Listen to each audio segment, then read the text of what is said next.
fait, il faut se transformer en enseignant couteau suisse XXL, voire même des fois, souvent, un petit peu les oubliés de l'éducation nationale. Le manque de moyens. Le manque OK. de moyens, alors c'est pas le manque de volonté, c'est différent. J'ai un sentiment, des fois, un côté un peu de liberté, dans le milieu rural, qui est peut-être un peu moins dans le côté ville où, tout est un peu, codifié, et on gagne des compétences qu'on n'aurait peut-être pas forcément gagnées, en étant en école, urbaine. Aujourd'hui, on met le cap sur la campagne, les territoires, comme on dit maintenant, avec Bénédicte. Mais attention, on va essayer d'être loin des clichés de l'école buissonnière idyllique. Être prof en zone rurale, c'est souvent multiplier les casquettes. On est enseignant, organisateur de transport, responsable culturel et parfois le seul adulte professionnel à des kilomètres à la ronde. Alors comment faire quand le manque de ressources, qu'elles soient numériques, culturelles ou même humaines, menace d'épuiser le professionnel qu'on est? Et surtout, comment transformer ces contraintes en force pédagogique unique? Bienvenue Bénédicte pour répondre à ces questions. Merci, bonjour à vous. Alors dis-moi, pour commencer, on oppose souvent école rurale et école urbaine. Dans le premier degré, est-ce que les défis fondamentaux, gestion de classe, pédagogie, sont si différentes que ça? Non, je pense qu'on a affaire aux mêmes défis, on les vit pas forcément de la même manière et on n'est pas forcément outillés de la même manière, mais les mêmes défis, je pense qu'on les retrouve, partout. Mmh.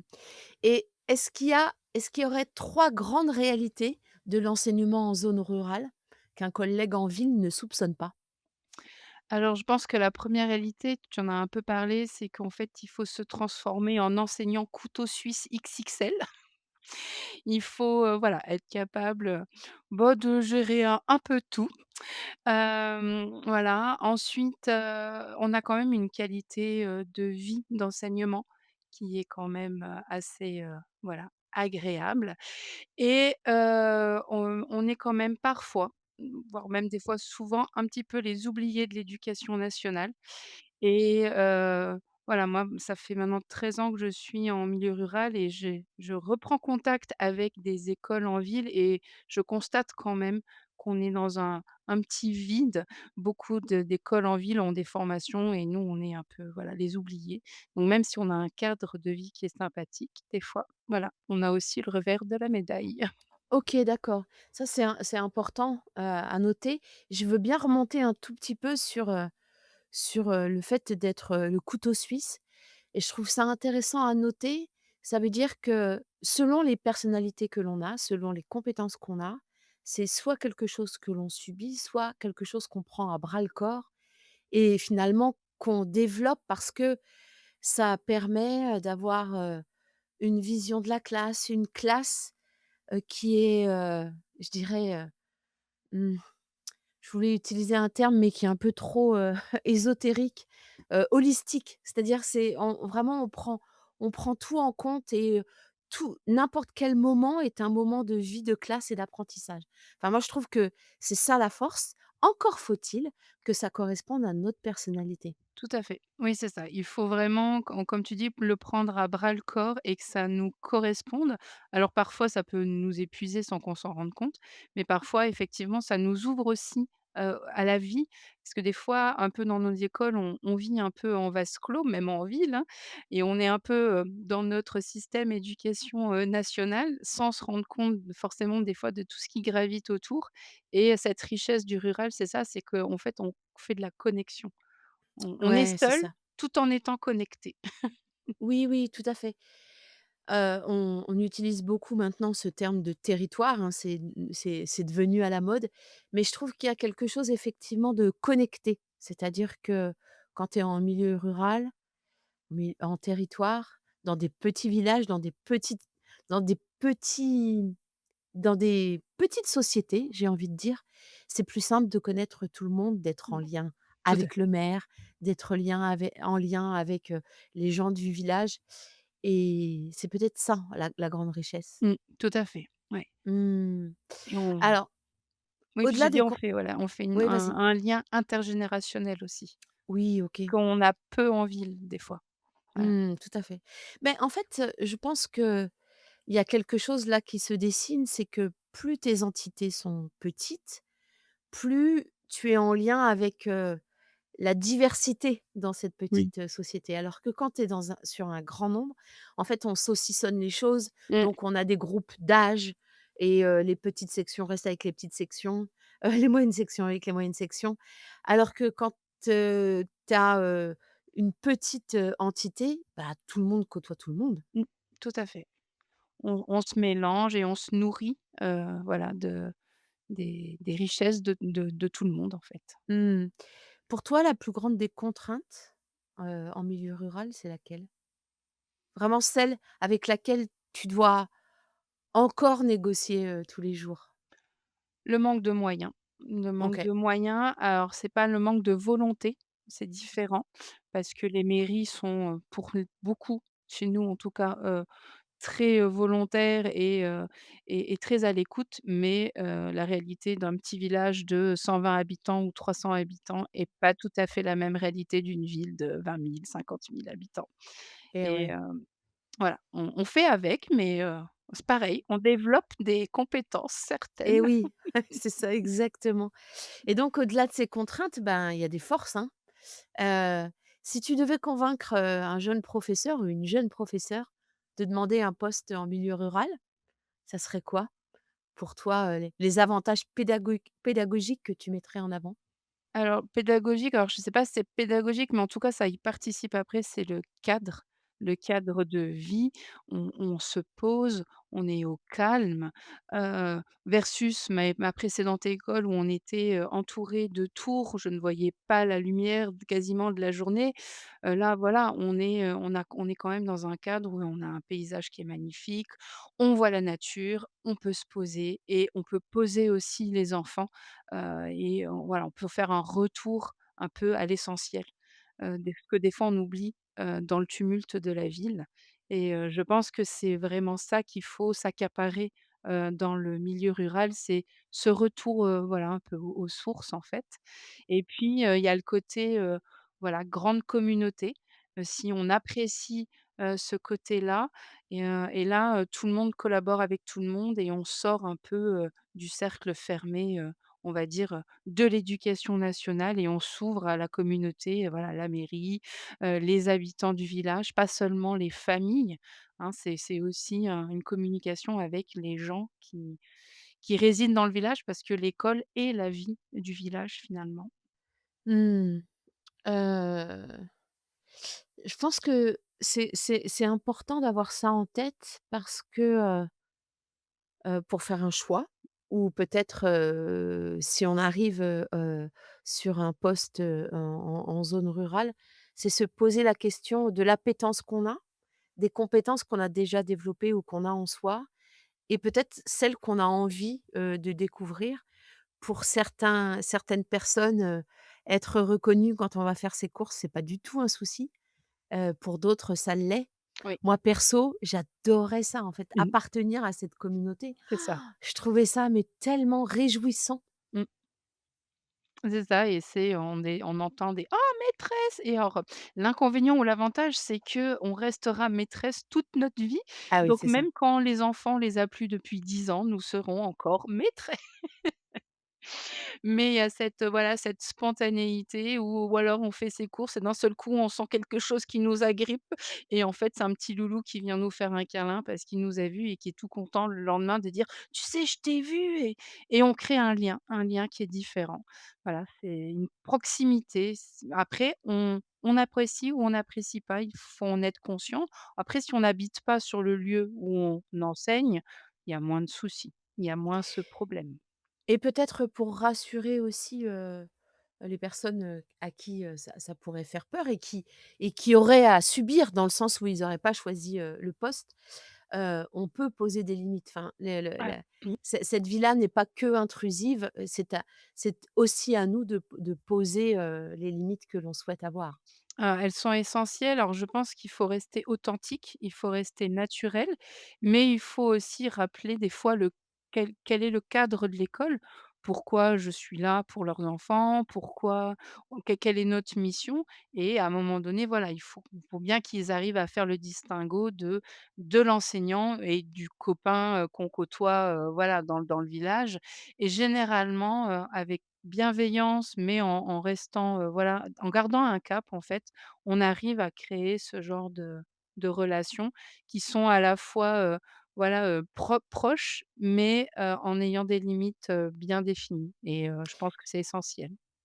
Et oui, c'est un en si on reprend, l'exemple, tu as 2 exemples que tu as fournis. On rencontre des familles, en train de faire nos courses, aller au marché et heu et un parent, commence à nous parler, de l'enfant élève qu'il est. Là, c'est à nous, en fait, de poser la limite en disant: «Ouais, je comprends que enfin, que vous ayez envie d'avoir, ces informations-là. Mais ce que je vous propose là, c'est on est samedi matin, c'est le marché. Moi, je suis, la Nathalie, la Nathalie, citoyenne et si vous avez envie de rencontrer la Nathalie maîtresse, on prend rendez-vous à l'école». Tout à fait. Mmh. Et il y a très, très peu de gens qui ne comprennent pas ça. Mmh. Il y en aura peut-être, mais il y en a Oui, oui, très, très oui peu. et puis ça fonctionne plutôt bien et j'ai envie de dire, enfin, en tout cas, moi, je l'ai vécu comme ça en milieu rural.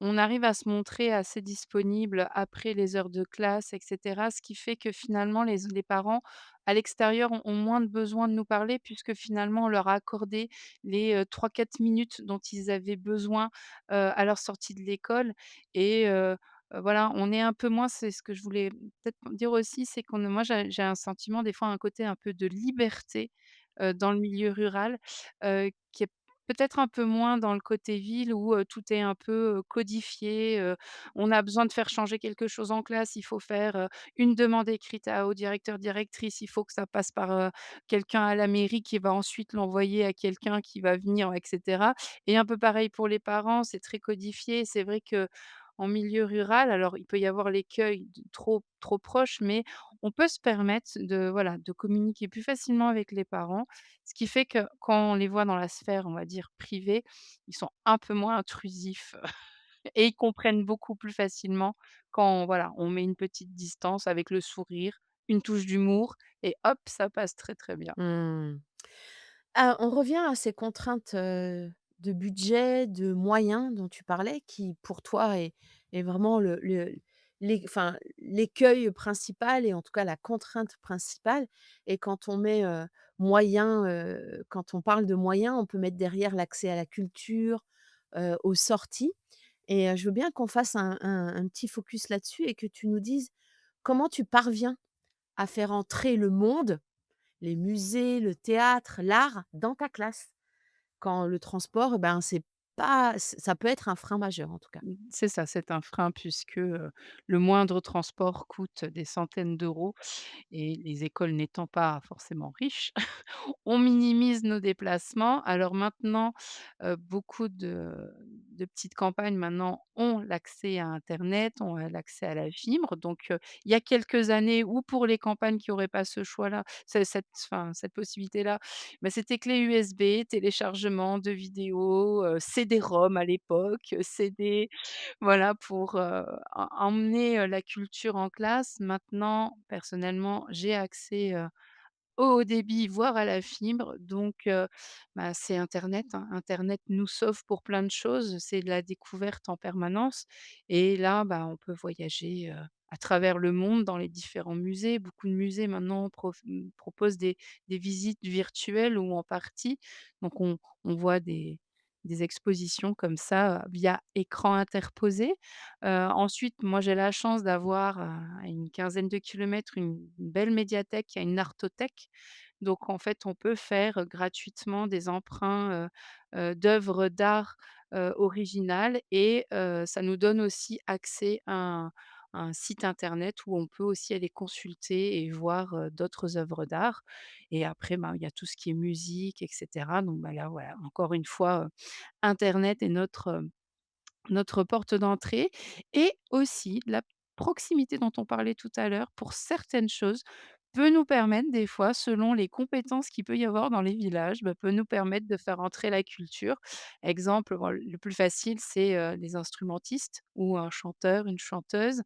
Mais là, c'est voilà, on a la proximité, c'est, un tel qui connaît un tel, donc il y a plus le côté financement, ils viennent juste pour faire plaisir aux enfants et hop, on fait rentrer un petit bout de culture. Alors certes, c'est pas le grand musée ou c'est pas le grand, mais on leur apporte quelque chose, on leur apporte la découverte des instruments et voilà, c'est une façon, détournée d'accéder, voilà, à la culture, on va dire, mais Ben, il faut être détourner, non. passionné. Mmh. Oui, c'est ça. En tout Mmh. cas, c'est une manière, tu c'est pas toi qui te déplaces sur les lieux parce qu'ils sont pas à proximité, mais c'est tu fais entrer, cette matière et tu la fais vivre.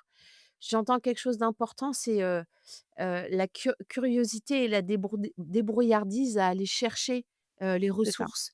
Des ressources qu'on connaît pas forcément, hein. Sur l'art, je pense, aux DRAC, enfin aux directions régionales, heu, d'art et culture, je crois. Et il y a, je pense, une nécessité devant la contrainte d'être très curieux de là où on peut aller chercher des partenariats pour faire venir la culture, dans nos écoles. c'est ça. C'est ça et puis il faut se faire aussi une petite banque, de données.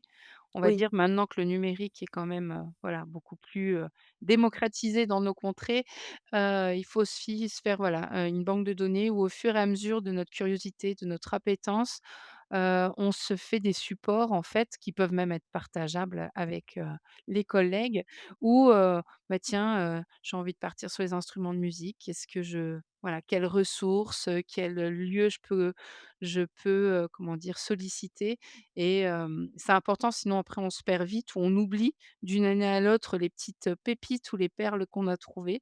Donc moi si j'ai un conseil, c'est ça, faites-vous des supports et en plus on peut les voilà, on peut les utiliser dans n'importe quelle situation, c'est quand même très pratique. ouais, ouais, des supports et puis, une barre des favoris très bien organisée. Tout à fait, Par sujet, enfin moi c'est je ça. c'est et du coup, même si tu as pas le temps, ah, tu es là: «Oh, trop bien ça!» hop et tu le mets dans ton dossier et tu consignes comme ça, les sites, vers lesquels tu es allé.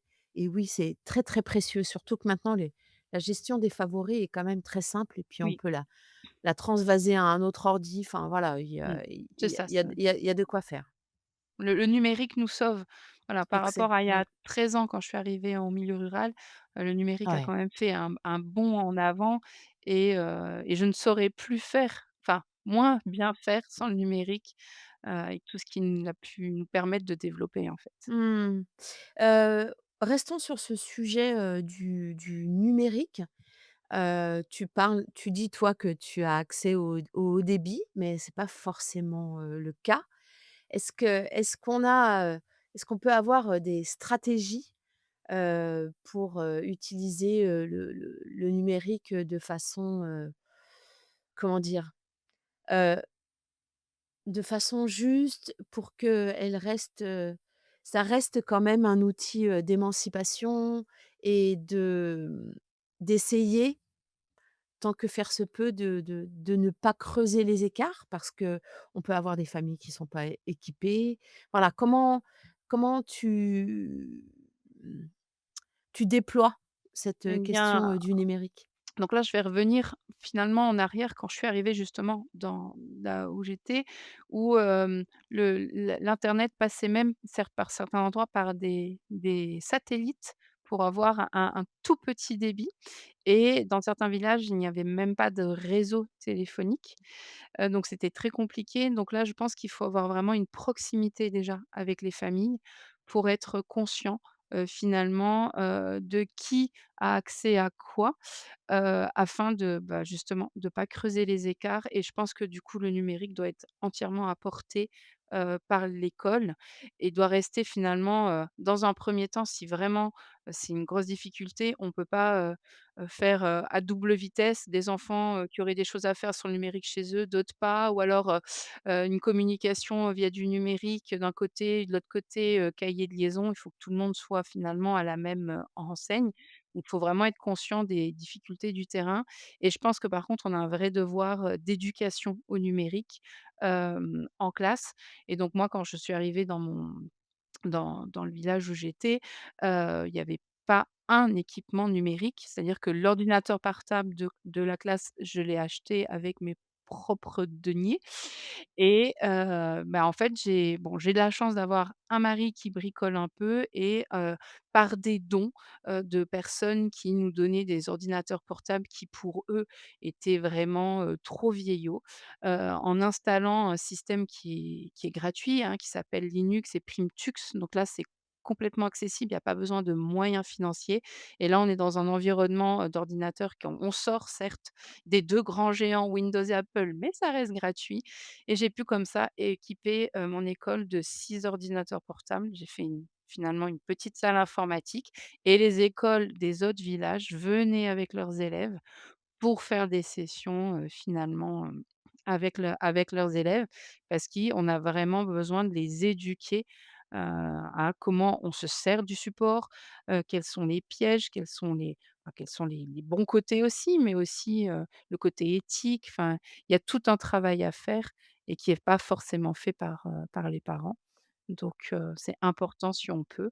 Alors maintenant, en 13 ans, les choses ont changé.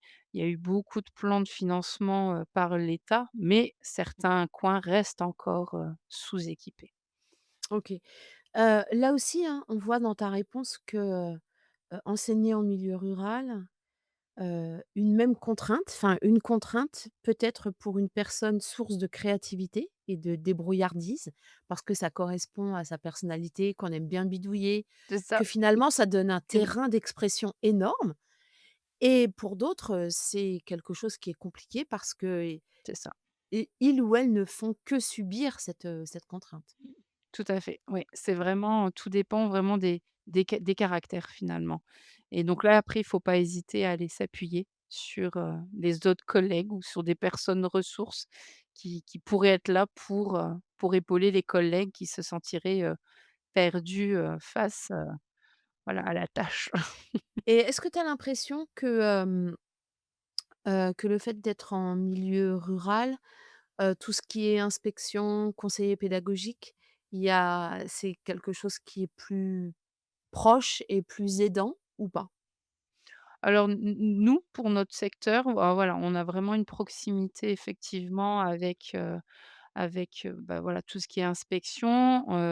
Il y a quand même des réalités de terrain qui sont compliquées, dont on se doute pas forcément, et donc les inspecteurs déjà, doivent couvrir un territoire qui est très, très vaste comparé à des circonscriptions, de villes où finalement on reste, au sein d'une même ville, hein. Nous, voilà, je veux dire, je pense que notre circonscription, il y a peut-être, 30 ou 40 kilomètres à parcourir, d'un bout à l'autre pour pouvoir, aller enfin voilà, dans toutes les écoles et donc c'est vrai que les inspecteurs, enfin, eux non plus n'ont pas le même travail finalement que Ouais. voilà, des inspecteurs de ville et et eux aussi apprennent, à faire avec les familles, à faire avec les collectivités et hop, encore une fois, on revient à notre communauté. Mmh. Voilà. Et en f à t'écouter, je me on si on parle de communauté, en tout cas de communauté professionnelle, si on est seul, on peut essayer de se trouver des communautés, Heu, numérique, j'ai envie de dire, je vais C'est ça, parler, d'être prof, tout hein, des à fait. bâtisseurs être prof parce que, bah, on va prêcher pour notre propre paroisse, Bien sûr. mais il y en a plein d'autres. C'est une possibilité de ne pas rester seul et par rapport à cette solitude, comment au quotidien tu parviens à rompre cet isolement professionnel justement? Mais justement, bah, tu as donné déjà une des clés, hein, qui est se tourner, vers, tout ce qui va être communauté en ligne ou réseaux sociaux. Maintenant, les choses se sont vraiment bien développées et il y a des communautés qui sont bien identifiées en fonction de nos appétences, en fonction de nos besoins.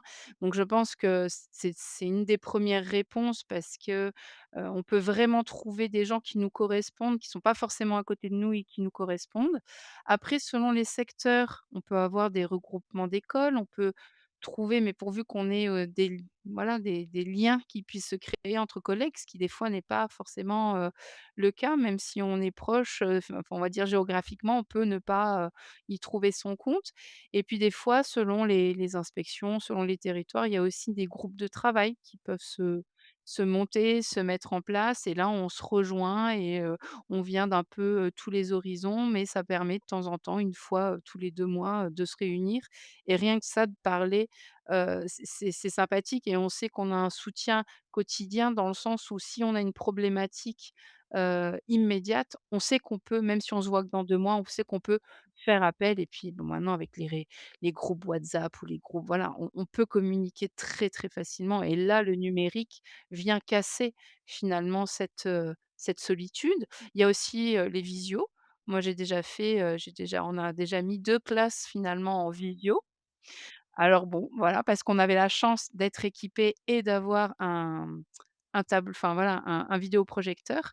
Donc on pouvait se voir et s'entendre, on va dire, à grande échelle sur la classe et des échanges comme ça peuvent aussi être intéressants. Voilà, mais encore une fois, on est sur de la motivation. Il faut qu'on ait un espèce de moteur, au sein des équipes ou au sein, voilà, entre collègues pour pouvoir, mettre tout ça, finalement en place. Mmh. Je veux bien refaire un petit focus, sur, les communautés en ligne. Alors parlons, de la communauté, des bâtisseurs, Être Prof. Toi, concrètement, comment cette communauté, nourrit ta pratique et fait que même si tu es seul au quotidien, heu, au tu te sens, accompagné, par une communauté professionnelle? En fait, moi, j'ai envie de dire, avant même le côté, ressources pédagogiques, disponibilité des ressources, c'est plutôt, les petits échanges informels et de se dire: «Ah bah tiens, cette collègue-là aussi, elle traverse ça.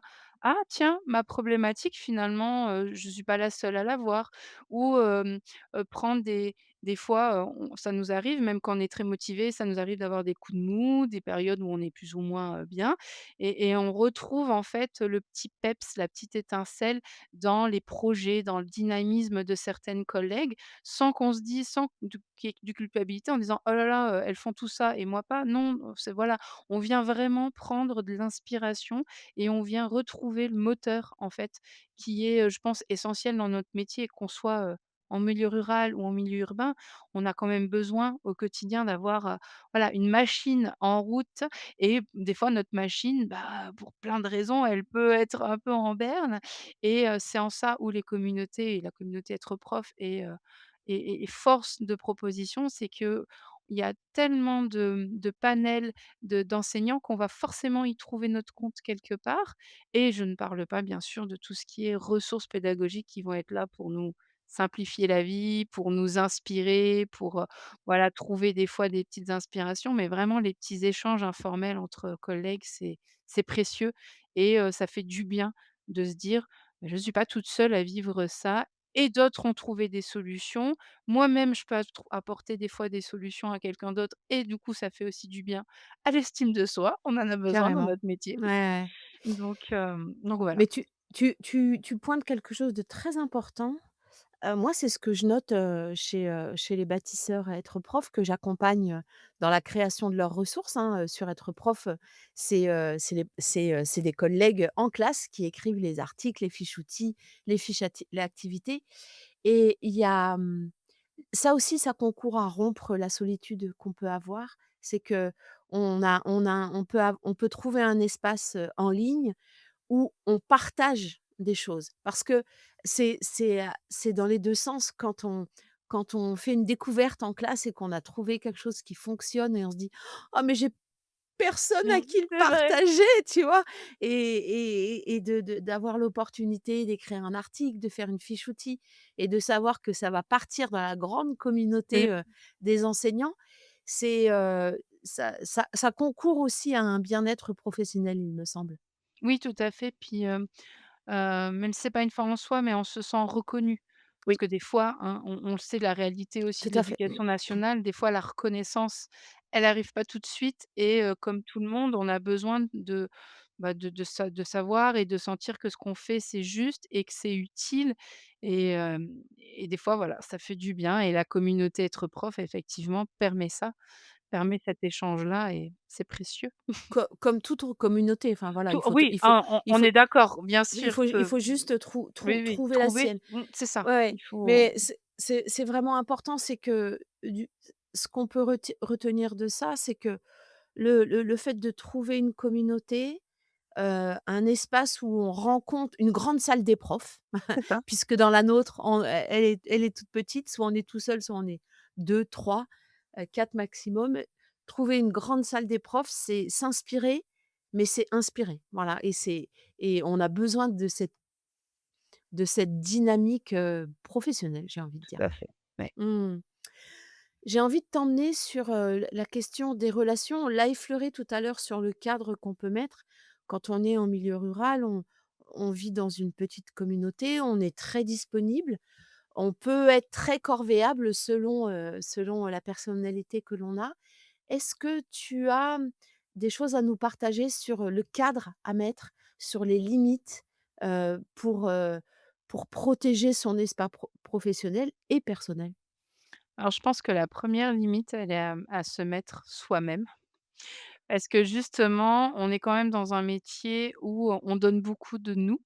C'est un peu culturel, hein, finalement, et des fois, on ne se rend pas compte, puisqu'on fait les choses très naturellement. Donc j'ai envie de dire déjà le premier pas de côté, c'est il a à faire déjà pour nous, pour se dire et être au plus juste avec nos besoins. Heu, Qu'est-ce que je suis prête à faire? Qu'est-ce que je ne suis pas prête à faire? Qu'est-ce que je peux accepter? Qu'est-ce que je ne peux pas accepter? Et une fois qu'on est au clair avec soi, ça peut mettre du temps des fois, Ouais, mais ouais, tout à fait, ouais. une fois qu'on est au clair, après on est beaucoup plus à même finalement, en discutant, de poser, notre propre cadre, de dire: «Ben, voilà, moi je ne suis dérangeable que sur les jours d'école. Le samedi et le dimanche, on m'oublie. Je voilà, je veux bien faire ça, mais en contrepartie, vous faites ça parce que moi voilà, j'ai mes élèves à gérer, j'ai ci» voilà. Il faut vraiment être, au plus proche de ses besoins et je pense que du coup, la limite sera pas la même d'un enseignant à un autre. Mais il faut être, voilà, au clair pour pouvoir, délivrer le message le plus clair possible au locuteur avec qui on discute, en Ouais, fait. et c'est intéressant, et pas un travail simple effectivement que de prendre rendez-vous avec soi-même C'est pour se dire: ça. «OK, Mmh. mais finalement, je demande aux autres de respecter mes limites, mais est-ce que je sais moi-même quelles sont mes limites?» Mmh. C'est ça. Et ouais, ouais, c'est et et encore une fois, ici, il n'y a pas de bonne ou mauvaise réponse. Il y a ses propres limites. On peut tout à fait n'avoir aucun souci à être dérangé un samedi. Ça peut ne pas être un souci, et pour d'autres, ça l'est, et c'est OK, en fait, de poser cette limite, et je trouve que ce que tu dis est très, très important. C'est que de faire ce travail de soi à soi, ça permet de se justifier, en tout cas, enfin, vis-à-vis des autres. Quelqu'un Un collègue ou une collègue qui dit: «Non mais en fait, faut pas que tu fasses ça, c'est n'importe quoi», de dire: «Bah écoute, pour toi c'est un souci, mais pour moi ça ne l'est pas. Ça ne prend pas de place, je c'est OK Mmh. pour moi». C'est ça. Il faut vraiment être, au clair avec soi-même et être à l'aise et pas avoir peur aussi de changer. Oui, OK. On peut Mmh évoluer mh. au cours des Mmh. années. Moi, je sais que j'ai Mmh. beaucoup évolué en plus de 13 ans, en milieu rural et du moment qu'on est au clair et ben, c'est clair pour les autres aussi. Mmh. Voilà. OK, on parlait en introduction du fait que quand on exerce en milieu rural, en territoire, heu, on est un peu partout, hein. Et donc ça, sur le temps professionnel, sur le temps de classe, comment toi tu fais pour essayer à peu près de cloisonner les choses et de rester disponible à l'essentiel, c'est-à-dire l'enseignement, avec tes élèves? Alors je sais pas si j'y arrive complètement. OK. C'est voilà, c'est vraiment un gros défi et pareil, je pense que c'est une discipline à se faire à soi-même et de se dire: «Non, ben bon, là, il faut que je gère ça, mais là, ma priorité, ce sont mes élèves. Quelle est ma priorité du jour?» En fait, c'est un peu comme quand on conçoit, une séance pour nos élèves, quel est l'objectif? Pas on va pas en mettre, 3, 4, 5, on va viser un seul objectif et je pense qu'il est important régulièrement, de se redonner, s de d'avoir ça en tête et de se dire: «Bon alors, stop, Quelle est ma priorité aujourd'hui? Est-ce que c'est, d'aller essayer de réparer, la fenêtre qui ferme pas? Est-ce que c'est, gérer un conflit avec le maire, d'à côté qui voilà, des choses comme ça? Ou est-ce que c'est faire classe? Et du coup, après, c'est faire des choix et accepter, des fois, de pas pouvoir tout gérer. Comme en classe, hein, comme quand on est en classe, des fois, il faut accepter de pas pouvoir tout gérer. Bah, là, il y a cette partie-là, en plus. Est-ce que, est-ce que tu as l'impression que cette charge mentale, parce on peut utiliser ce terme-là, hein, parce que comme on est sur tous les registres, on est à la fois bricoleur, médiateur, heu, est-ce que ça du coup, ça implique une organisation de classe particulière? Je te dis ça parce que, par exemple, je trouve que les classes des personnes qui sont directeurs ou directrices ont une teneur particulière. Les élèves savent qu'ils peuvent être, dépossédés, de leur maître ou maîtresse à tout moment. Il y a une autonomie qui est mise en place. Enfin, est-ce que tu as l'impression de ça ou pas?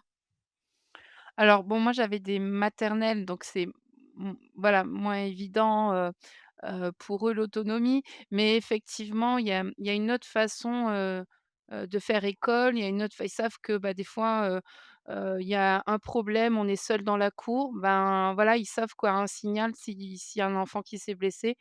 Mais on peut pas rentrer dans le bâtiment et les laisser seuls dans la cour. Ils savent ils ont cette espèce d'attention finalement qu'ils ont appris. Enfin moi, c'est mes exemples, par exemple, pour la maternelle finalement où, bah, j'ai un blessé, je peux pas faire, ils savent, mais je leur ai expliqué avant.